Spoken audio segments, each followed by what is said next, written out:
Good morning. Good morning. I hope this finds you safe and well because that is the most important thing.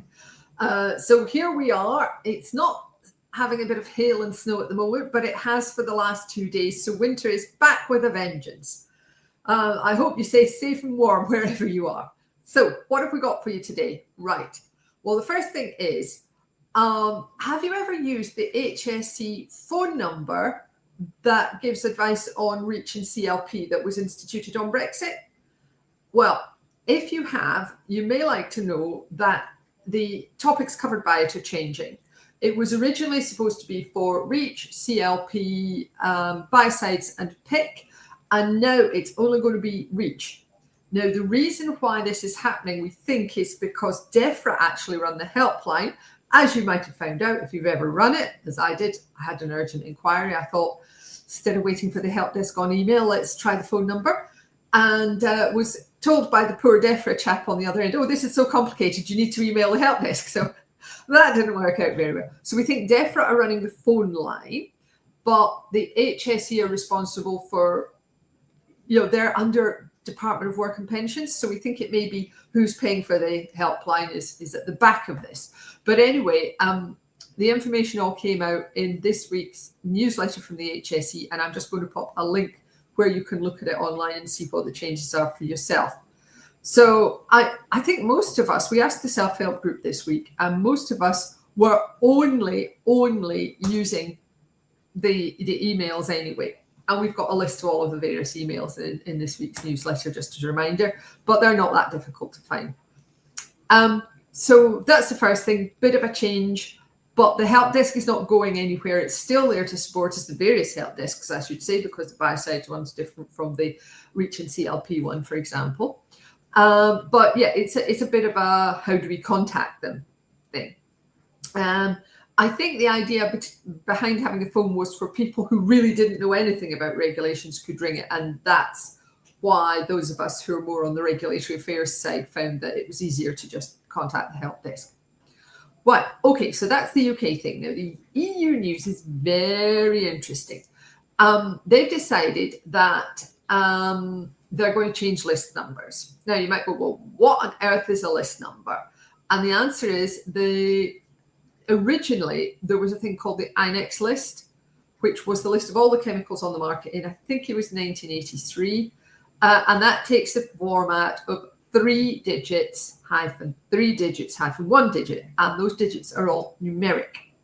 And then they extended it to include the e-links, which was the nons list, and various other things. So we've got a number when ECHA is set up. We have this number, and it starts 2, 3, 4, and 5, and these are used as legal identifiers. So on the label you've got a legal identifying number for a substance. You don't use it for substances in a mixture on the label, but you definitely use it for the substance in its own right as a product. And also in section 3.2 of a mixture SDS, you have an identifying number there.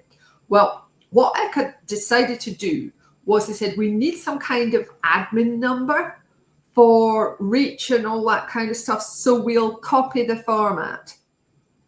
Bad move, very confusing. So now we have these extra numbers called list numbers, which are still 3 numbers hyphen 3 numbers hyphen 1 number, which starts 6, 7, 8, and 9. Now, those list numbers, as you probably already know, are not legal identifiers. So if you have them anywhere on your label or safety data sheet, you also need a legal identifier, which, by the way, are EC numbers in their own right. That starts with 2, 3, 4, 5, or the CAS number, or the index number if your substance holds a harmonized classification. So what ECHA have said is that we're running out of these administrative numbers, and going forward, starting about the middle of summer, it's going to be a letter and then 2 numbers hyphen 3 hyphen 1. So at last, we will be able to identify the non-legal administrative numbers. But what that means is if you have got software that is using the EC and list number and you've set it as parameters so that it is all numeric, you are going to have to go in and change your software so that the first digit can be alphanumeric, because sometimes it's going to be a number and sometimes it's going to be a letter. And that doesn't just mean your safety data sheet software, which you may be thinking about. It's also going to be your ERP software if you have your identifying numbers in there. So SAP potentially, or your stock management packages or whatever. So it could be quite a big job there. And I think it's great that we can now tell what the new list numbers are, but it does nothing to remove the confusion between list and legal identifiers that we've had all these years. So first of all, I'm going to link to the ECHA newsletter where they make the announcement. It was originally on Reach IT, and I think they realized they needed to get it out a bit wider. This link also clarifies something interesting, which is they were a bit ambiguous. It looked like they were maybe going to do this retrospectively, but I think they realized, no, that would be too much work for everybody. The second thing I'm going to put up is the explanation about EC and list numbers on the ECHA website themselves, because it is confusing. It confuses the life out of a lot of people, but it's important to get right because you need to identify a substance by a number as well as a name.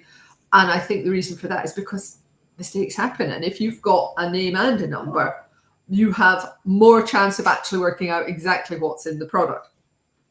So those links are there. That's the work side of things. And you're probably thinking, well, what's the reason to be cheerful? And the answer is, during Lent, we are doing the wonders of chemistry. And this week, it's beautiful science reactions.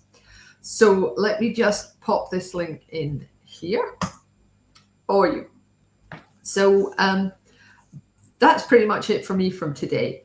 If you've found this useful, liked it, and you're not already signed up to Chemical Coffee Time, our weekly newsletter, where there is far more information than I can cover in this little video, then you may like to join us in our online community of fellow regulatory affairs and chemical nerds, and well, chemical safety as well. And I'll just put the link there as well. So whatever you're doing this weekend, have a good one. I hope the weather is better than it's looking for us here. Take care of yourselves, and I hope to be able to chat to you again next week. Bye.